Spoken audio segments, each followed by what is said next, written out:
Okay, so this, once you have your listening journal pulled up, this is Postmodern Jukebox is the band. They are performing the song Creep. By Radiohead? Yep. So Postmodern Jukebox, if you have never heard of them, they are a really cool band. They do covers of songs, but they like make them in the style of like old jazz tunes. So they're like all about that bass, but it's a 1920s swing tune, you know, that kind of thing. Yeah, so Scott Bradley is the piano player, I believe. He does a lot of super cool things. He's very, very talented musician. Also, random side note in this college class, pep band calendar. If you did not get that last week, I have copies. This is the most up-to-date version I have so far. So if you did not get that, then hello. Come and get a paper. Cohen, get out. We are also doing a popcorn and coffee fundraiser. This will go towards your student accounts. So if you would like to sell popcorn and coffee for it's like holiday themed. So these would be good like holiday gifts for people in your life that like popcorn and coffee. So if you want one of those, I have those available as well. What's this thing called? Zach and Kayla, you get to go on the field trip. You get to go on the field trip. What is this? So this is Creep, as performed by Postmodern Jukebox. Yes. Not by Radiohead, by Postmodern Jukebox. It's now the old version. I don't remember how many curse words there are in it, so... Jukebox. I think it's fine. PB&J. Yeah. Does it have anything worse than the H word? I think there's the F word a couple times. Okay, we're gonna change it then. I can't do the F words. Wait, does it? Let me look up Pretty the lyrics. Look up a clean version. Let's see here. Oh yeah, it does. Yeah, like every before the chorus. Okay, we will change that then. Let me find another one. Yeah, I remember that now.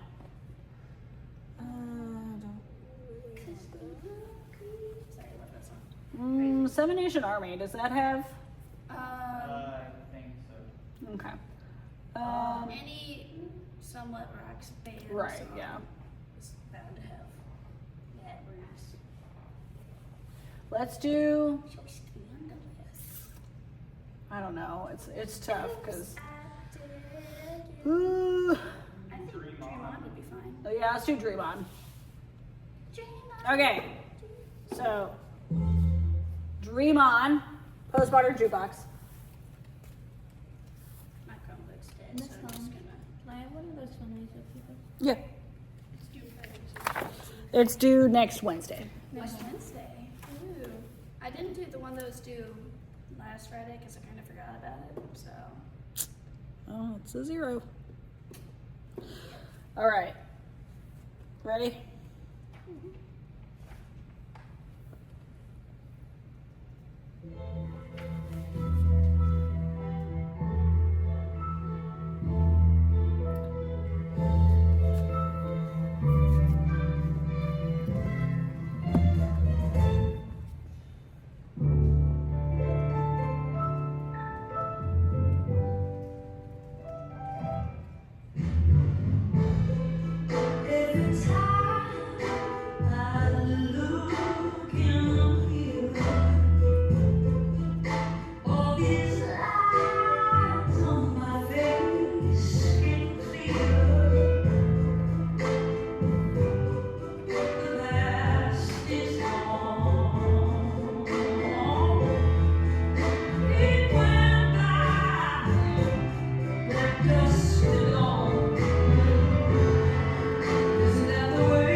It was definitely interesting.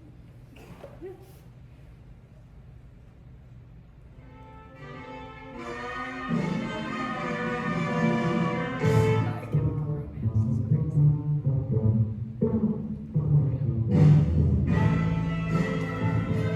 I don't want to see that.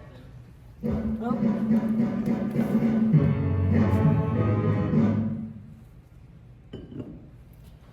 Such a there's one girl that like sings with them that is like, she like tap dances and plays like 15 different instruments and like while she's tap dancing, and it's crazy. I would be terrified of that person. people struggle to do marching band because you're kind of so good down. I will say, Thursday night, I thought the color guard looked really good, and I appreciated that all of you have been a marching band at some point. So Yeah. It's definitely probably. It's definitely gonna help. Yeah. and if anything, just like more practice, walking and like being in time, and it's just like marching band is crazy because it just takes so much practice to like, you just have to keep doing it. All right, I'll give you a couple more minutes to finish up for those if anyone is still kind of working on. Techniques. Just either you, she, or you, lady, remind me that I have to do that because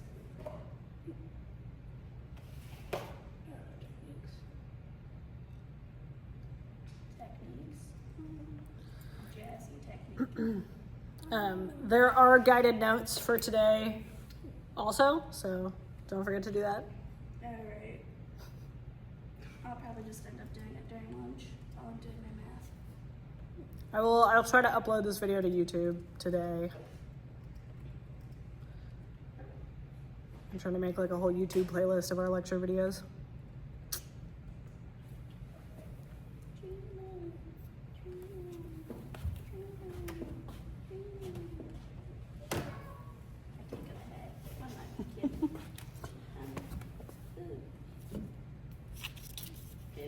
Hey, thank you for everyone coming out to the Halloween parade Friday.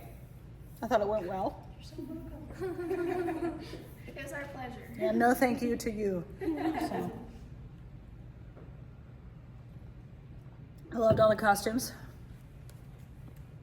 I know, mine was absolutely awesome. Yeah, it was. The Subway Surfers girl. Her name's Tricky. I still can't believe that, like, Uranus Spectre and Ash with their, like, main artist because they had the exact same dress I That was kind of bonkers. had. You enjoyed Uranus, didn't you? I got this. All right, are we ready to move on? Dream on. I'm on 4 trying to think of Okay, well, so that I can type we gotta move on. Concern.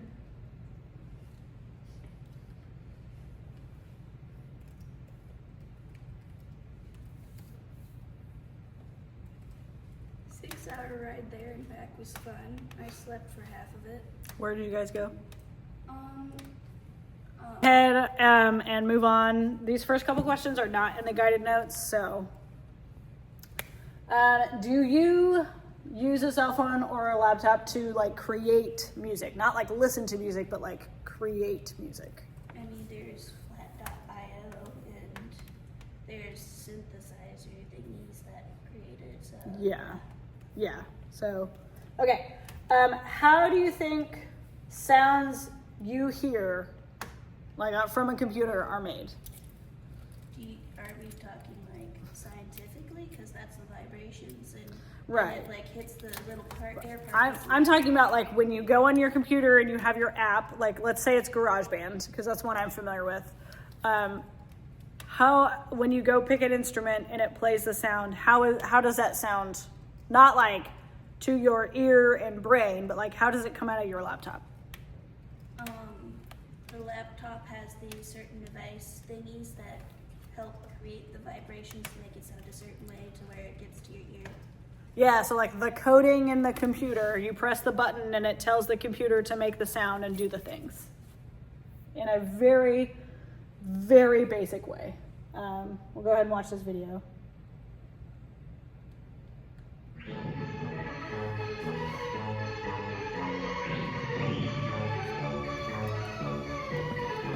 The synthesizer really migrated from the music lab to the pop music scene because of Bob Moog.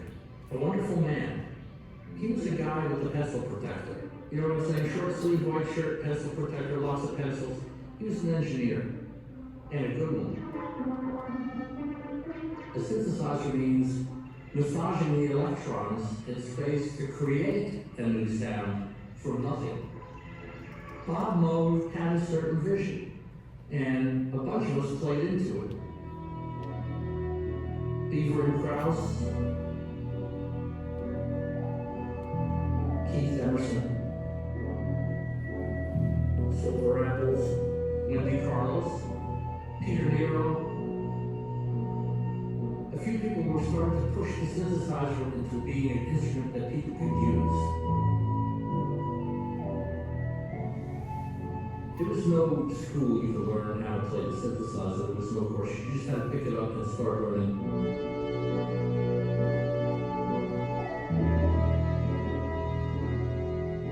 But when I heard it, my world exploded. I ran straight into the arms of electronica. And I ended up buying one of the first Moog Series 3 synthesizers. I loved it because it made me feel like I was a U-boat captain from another galaxy when I was standing in front of it.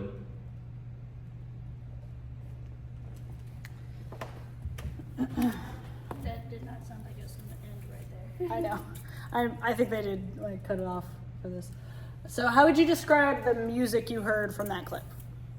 Spacey. Yeah, very spacey.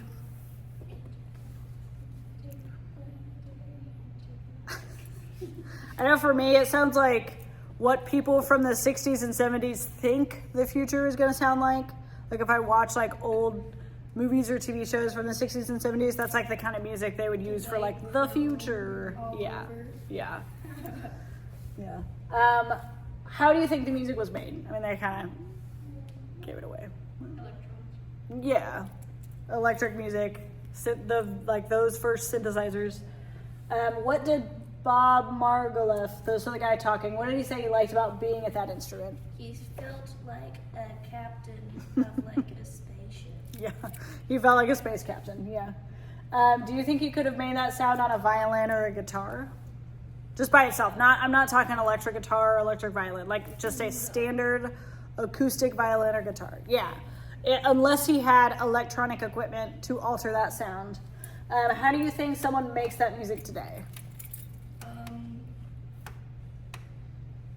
Roughly, it's kind of the same way, except it's more tiny and it's in a More smaller- compact. Yeah, way more compact. Like those things were like huge. Like they took up like a whole big chunk of space. But now like on our little tiny pants computers, aka cell phones, like you can do that with 1,000 different apps, or like your laptop, or even like that synthesizer. That's a pretty good sized synthesizer keyboard, but it's way smaller than what they had back in the 60s and 70s.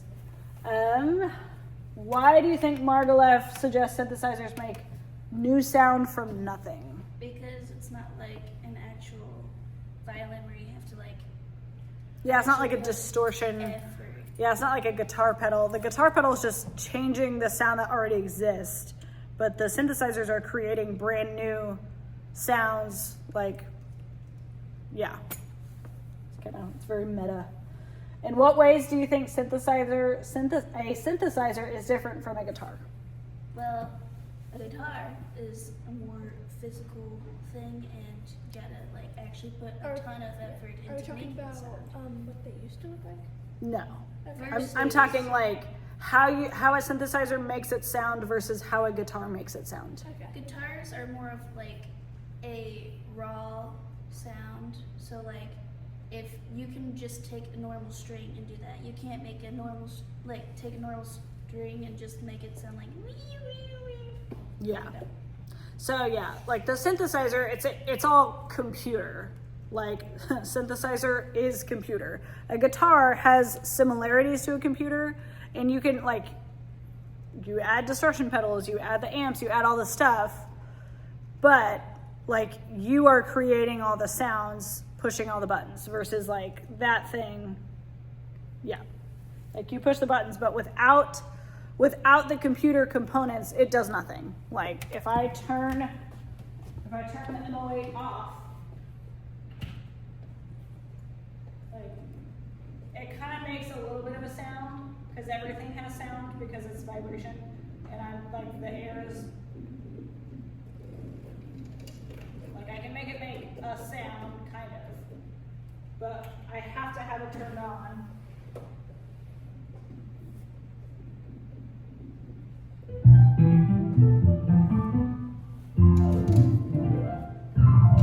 To do anything.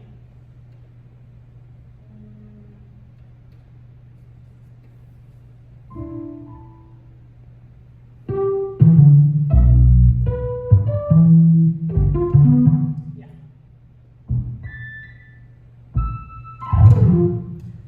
I think one of my favorite ones on my laptop, I have a program that you can plug into a synthesizer and it has like thousands of different sounds for synthesizer computer sounds. And my favorite one is like this like choir, and it's just oh yeah, like over and over, and you can like the highest note and the lowest note. It's fun. Okay, moving on. So the Moog synthesizer, that's kind of like the purest electronic instrument, and it generates sound from electricity. Thaddeus Cahill invented the telharmonium. So this first picture of the telharmonium is where the musician actually plays it, like where the musician presses the keys and makes the sound. This picture is, let me look at my notes. This is a small section of the vast machinery that it takes to make the telharmonium make a sound. And then this last picture is the cover of a science magazine from 1907. So this instrument was invented in the very early 1900s, dare I say late 1800s potentially. Just like looking at all the engineering it took to like put this thing together, monstrosity. So that's the magazine kind of promoting the telharmonium. So it talks about, if I can read it, the electric vibrations are rendered audible by an ordinary telephone receiver, to which a horn amplifier is applied, concealed by foliage or flowers. That's cute. How heavy was the cord during that time? I don't know. Because that's 7 tons. Yeah, the telharmonium, the entire thing is 7 tons, which is, I know that that's a lot, but my brain cannot like comprehend the amount of weight of 7 tons. So how much did a car weigh in 1907?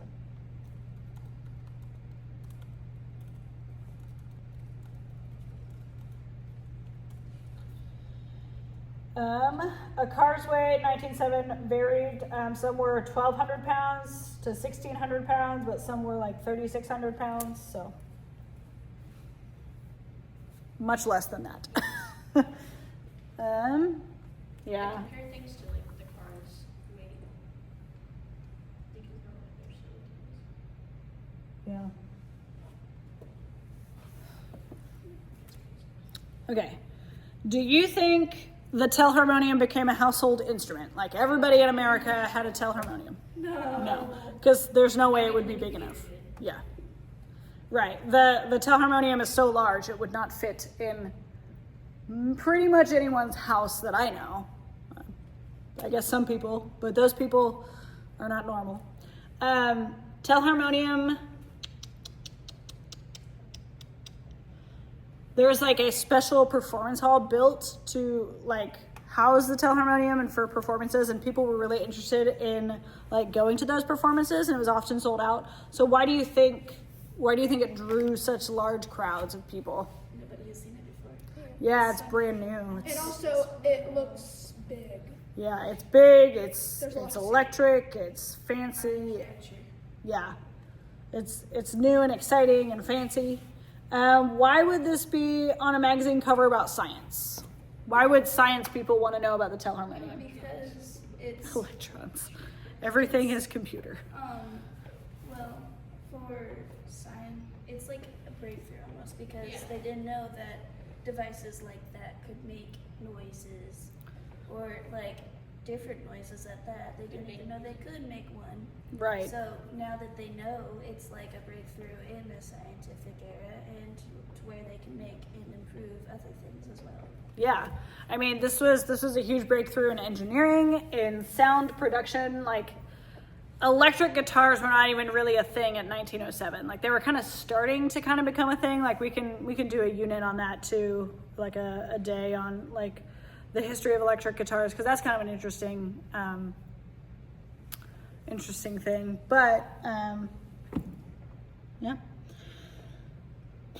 So among a handful of electric instruments, so we have the Telharmonium, the Moog synthesizer, the theremin. We kind of talked about that a few weeks ago.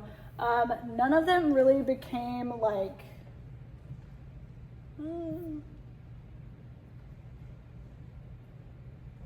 okay, we'll just stay there. None of them really became commonplace. So yeah, we'll watch the video of the theremin now for the third time.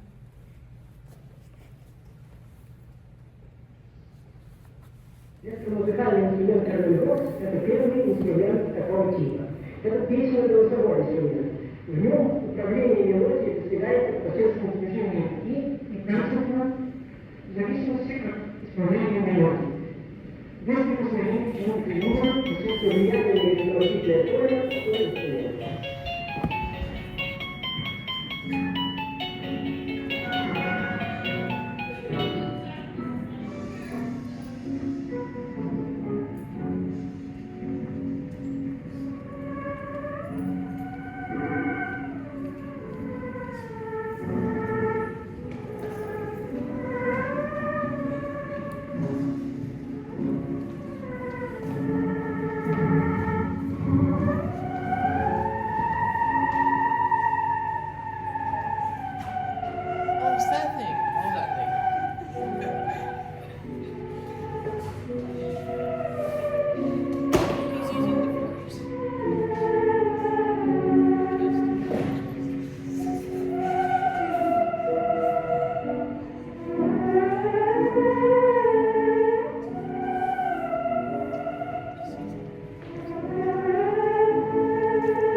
Did anybody need a pep band scheduled? Anybody?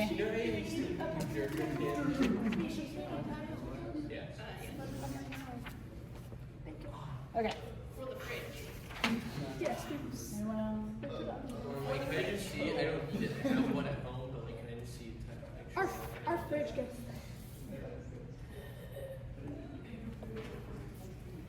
I won't be able to do it. Yeah, we'll probably either be here or pick up.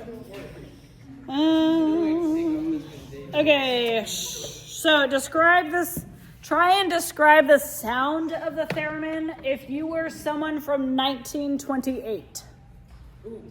Pick me. Weird shaky sound that sounds like a ghost. Yeah, it sounds like a ghost. Sorrow, yeah. That particular song, yeah. Can I? No, you're not in this class. It sounds like radio. You don't exist in this class. But it sounds like radio static. Don't exist. Okay.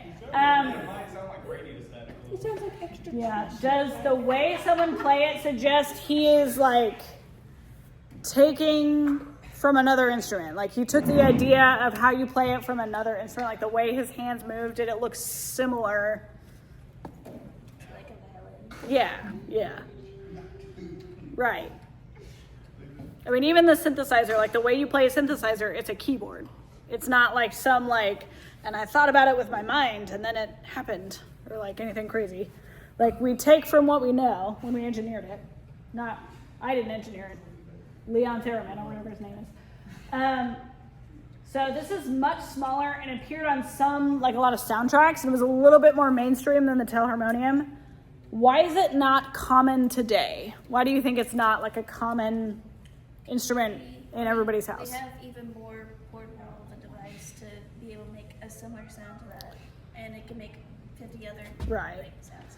Today it's not popular because we can probably create theremin sound with a theremin app or whatever. Is there a theremin sound on that keyboard? What would it be? Piano, keyboard, or guitar plug, bass, string, brass, or pipe? What does it have? Synthesizer. Oh wait, synthesizer. So, in the 1900s, why do you think it did not become a popular instrument? Even though like it's smaller and more accessible than the They didn't telharmonium. trust it. Maybe It's just really hard to it was a little crazy. It is very difficult to play. Like a piano, it's hard to play the piano, but like if you're just a normal person, you're like, I just want to play folk songs with my family. Like most people can figure that out on a piano, but like to figure out a theremin, and like electricity still wasn't widely used, and there just wasn't a big market for theremin music. Like a piano is very accessible, a guitar is very accessible, and like goes across all genres. Like there's a piano in Sabrina Carpenter's music, there's a piano in church hymns, there's a piano in like country music, in rock music. Like a piano is everywhere, but yeah. Theremin. There's, I can't remember if it's true or not, but even if like your fingernails are too long, it would change the sound to the fact that it has something else. So like even you have to keep grooving forever just to play it. Okay. You have some.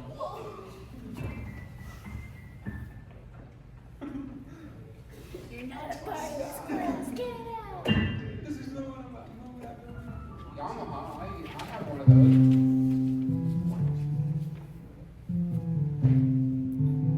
And stuff. So does Woodstock. Yeah, real technical here.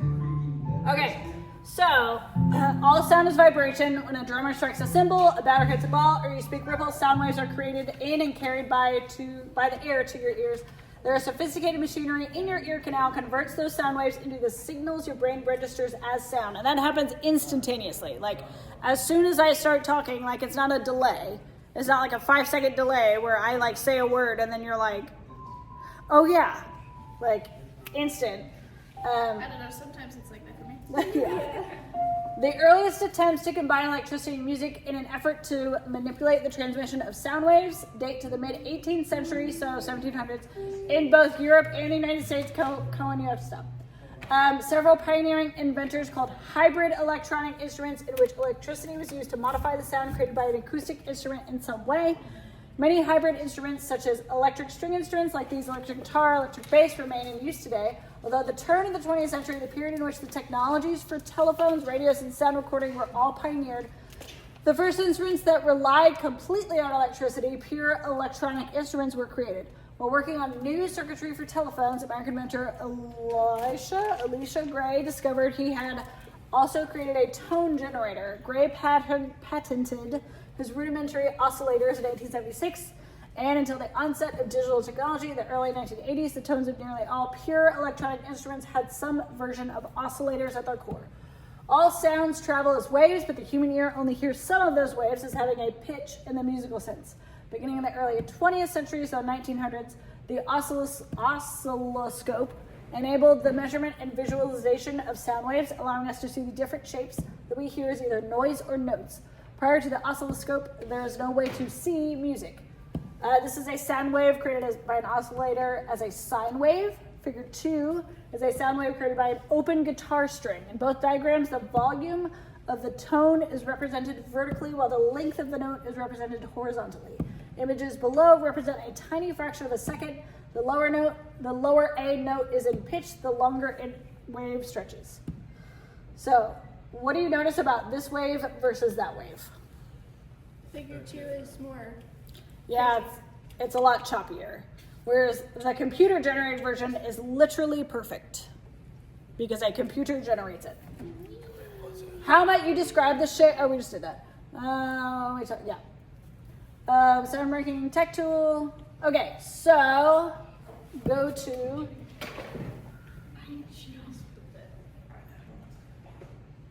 If you have your Chromebooks, you can do this, but if you just go to Classroom. Okay, so we have the sine wave. Such peaceful music. Why can't we do this instead of like the Google What is that, like 900 hertz? music lab? 900 hertz? What? Hertz. Like, Hertz per second. frequency. Yeah. Now it'd be like, so this is 440. So it's a middle C.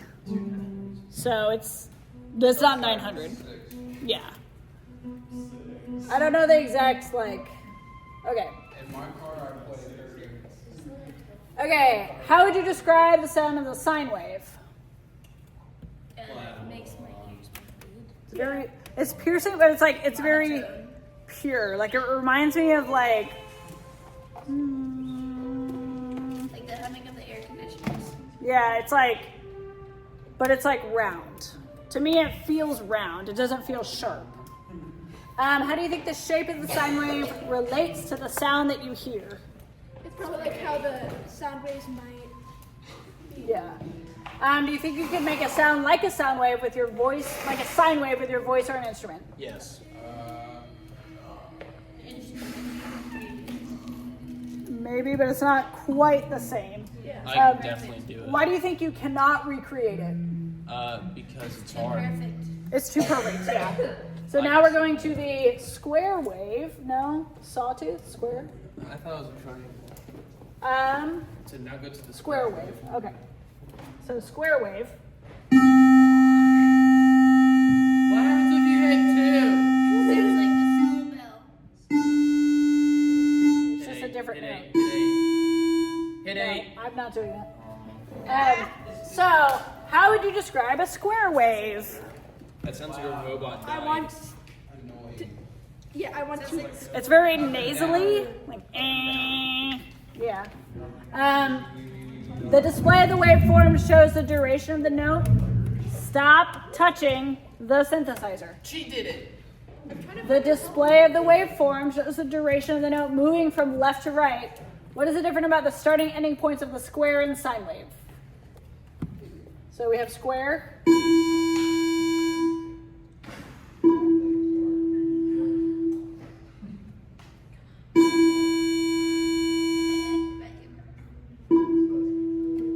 Sounds like it's underwater. So the starting point of the square wave is up here. The starting point of the sine wave is down at the bar. But where's the ending from the square wave? Can you play it again, please? It's the same. Play sine waves with the ending from that. No. Okay.